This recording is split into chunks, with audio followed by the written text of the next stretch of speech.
بسم اللہ الرحمن الرحیم۔ اللہم صلی علی محمد وعلی آل محمد۔ رب اشرح لی صدری ویسر لی امری واحلل عقدۃ من لسانی یفقہوا قولی۔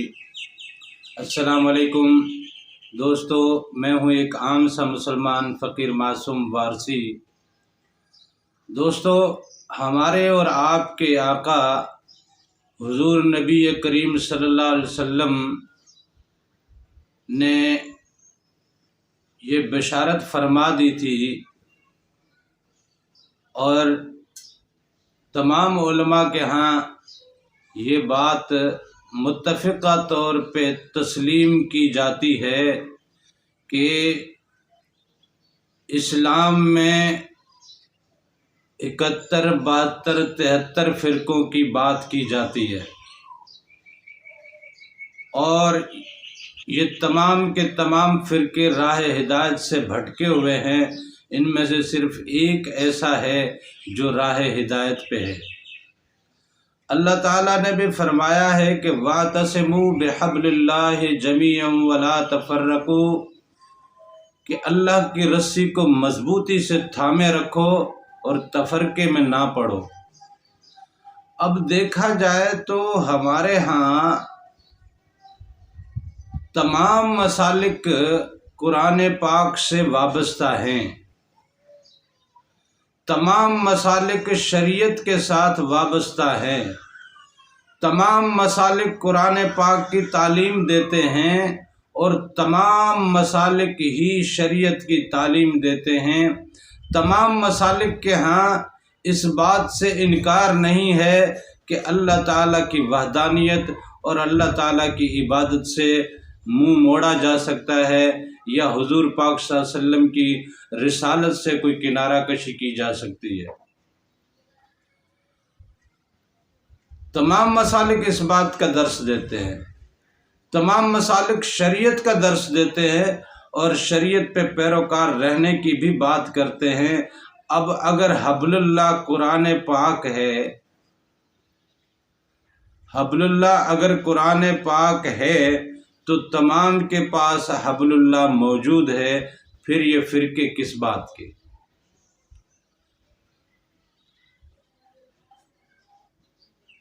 لہذا سوچنے والی بات یہ ہے کہ حبل اللہ حقیقت میں قرآن پاک نہیں ہے۔ قرآن پاک حبل اللہ کو پکڑنے کا طریقہ بتاتا ہے، حبل اللہ کی نشاندہی کرتا ہے۔ حبل اللہ سے وابستہ ہونے کے لیے اور حبل اللہ پہ کاربند رہنے کے لیے قرآن پاک رہنمائی ضرور فرماتا ہے، اور اس رہنمائی کے لیے ہی قرآن پاک کو ہمارے لیے اللہ تعالیٰ کی طرف سے نازل کیا گیا۔ حضور نبی کریم صلی اللہ علیہ وسلم کے توسط سے یہ رہنمائی تا قیامت ہمارے بیچ رہے گی۔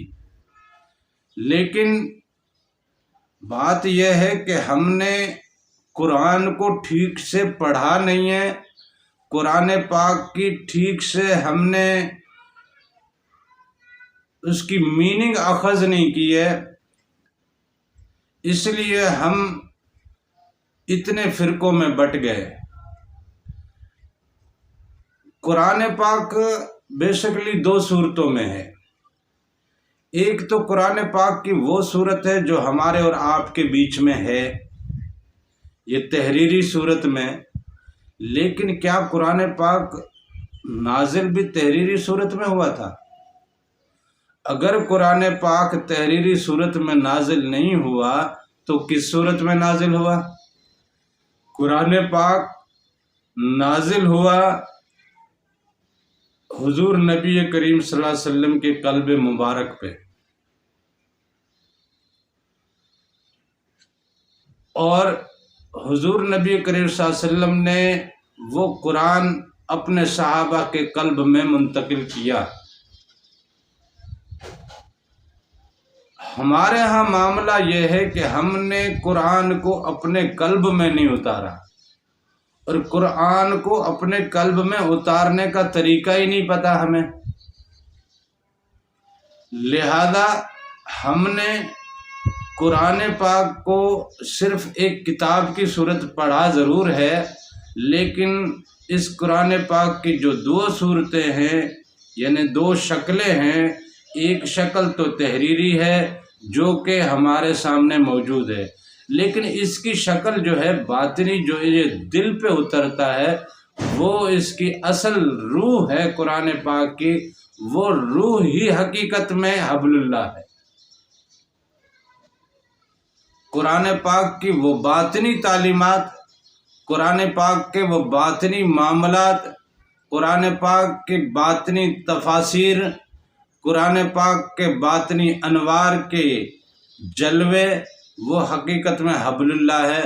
ہم اس سے بہت دور ہیں، ہم نے اس کے حوالے سے کبھی دیکھا بھی نہیں، کبھی سوچا بھی نہیں، کبھی پڑھا بھی نہیں، کبھی جستجو بھی نہیں کی، قرآن کے باطن میں جھانکا ہی نہیں ہم نے۔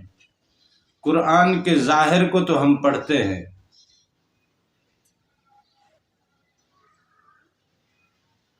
اب قرآن کے ہوتے ہوئے ہمارے ہاں مسائل کا انبار ضرور ہے، اور یہ مسائل کا انبار صرف اس لیے ہے کہ قرآن پاک کی آیات انتہائی جامع انداز سے، انتہائی بلیغ انداز میں ہمارے سامنے پیش ہوئی ہیں، کیونکہ یہ رب کا کلام ہے، اور رب جو ہے وہ بڑے علم والا ہے، اور علم والا جب بھی گفتگو کرے گا تو وہ کنایوں میں کرے گا، اشاروں میں کرے گا، وہ بہت زیادہ لمبی چوڑی بات نہیں کرے گا۔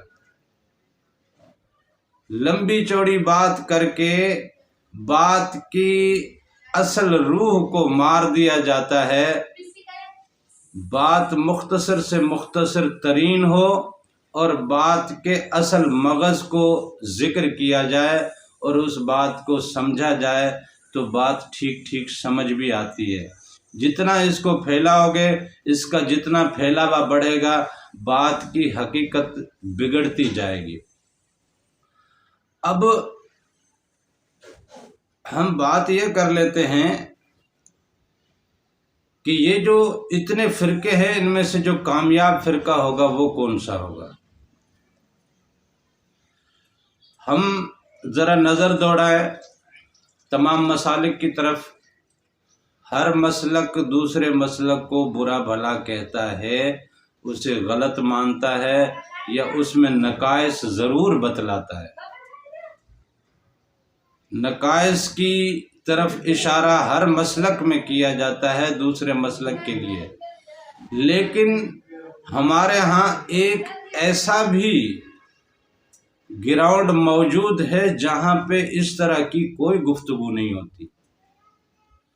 وہ ہے فقیروں کے ہاں، درویشوں کے ہاں، صوفیاء کے ہاں، اللہ والوں کے ہاں۔ وہاں کوئی معاملہ ایسا نہیں ہے کہ جہاں کوئی نفرت پائی جاتی ہو، یا کوئی مسلک دوسرے مسلک کو برا کہتا ہو، یا کوئی دوسرے کو چھوٹا یا کمتر یا حقیر سمجھتا ہو۔ ہر مسلک میں دوسرے مسلک کی عزت بھی موجود ہے، دوسرے مسلک کی محبت بھی موجود ہے، دوسرے مسلک کی مودت بھی موجود ہے۔ چاہے وارسی ہوں، چاہے قادری ہوں، چاہے قلندری ہوں۔ بہت سے فقیر ایسے ہیں جو ایک ہی فقیر کو 4 سلاسل کی مسند سے نوازا گیا ہے۔ میرے بابا سرکار، بابا منظور سرکار، وہ ان میں سے ایک ایسے فقیر اور بزرگ اللہ والے ہیں کہ ان کو 4 مختلف مسندیں ملی ہوئی ہیں۔ قادری ہیں، قلندری ہیں، چشتی ہیں اور وارسی ہیں۔ یہ وہ مسالک ہیں جو بظاہر تو مختلف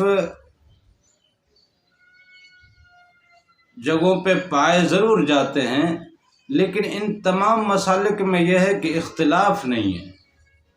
کہیں پہ کسی کے ساتھ کوئی حسد نہیں ہے، کہیں پہ کسی کے ساتھ کوئی جھگڑا نہیں ہے، کوئی درگاہ والا کسی دوسری درگاہ والے سے لڑا نہیں ہے۔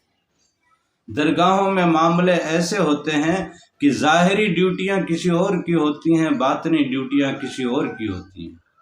باطنی ڈیوٹیوں کی ذمہ داری باطن سے لگا دی جاتی ہے، اور ظاہری ڈیوٹیاں تو ظاہر میں ہی جیسے ہمارے ہاں نارمل ہوتا ہے ویسے ہی چلتی رہتی ہے۔ لہذا جن کے دلوں میں اللہ کا عشق ہے، اللہ کی مخلوق سے محبت ہے، اور اللہ کی مخلوق کو جوڑنے کے لیے جو کوشش کرتے ہیں، اور اس مخلوق کو اپنے رب سے جوڑنے کی جو کوشش کرتے ہیں، وہ چاہے کسی بھی مذہب میں ہوں، وہ سب کے سب اللہ والے ہیں۔ وہ ہے حزب اللہ۔ اللہ نے بھی تو کہا ہے نا کہ ایک میرا گروہ ہے۔ وہ جو اللہ کا گروہ ہے وہ کون سا ہے؟ وہ یہی گروہ ہے۔ اللہ سب پہ بارش ایک جیسی برساتا ہے، سب کو دھوپ ایک جیسی دیتا ہے، سب کو چھاؤں ایک جیسی دیتا ہے، سب کو موسم ایک جیسے دیتا ہے، سب کو اناج ایک جیسے دیتا ہے، سب کو زندگی کی تمام صعوبتیں اور سہولتیں ایک جیسی دیتا ہے، تمام لوگوں کو لذتیں اور تکلیفیں ایک جیسی دیتا ہے، تمام لوگوں کو آسانیاں اور بیماریاں ایک جیسی دیتا ہے۔ اس مالک نے کبھی کسی میں کوئی فرق نہیں ڈالا۔ اگر بات کی جائے دولت کی، بات کی جائے کامیابی کی، تو دنیاوی کامیابی میں تو کافر لوگ ہم سے زیادہ کامیاب ہیں، ہم سے زیادہ پیسے والے ہیں، ہم سے زیادہ جناب وہ ثروت بھی رکھتے ہیں، اور دنیا پہ حکمرانی بھی وہی لوگ ہی کر رہے ہیں۔ وَأَنْتُمُ الْأَعْلَوْنَ إِن كُنتُم مُؤْمِنِينَ، تم ہی سب سے بلند رہو گے اگر تم مومن رہو گے۔ اس کا مطلب یہ ہے کہ اگر آج ہم باقیوں کے اوپر قابض نہیں ہیں یا حکمران نہیں ہیں، تو اس کا مطلب یہ ہے کہ ہم مومن نہیں ہیں۔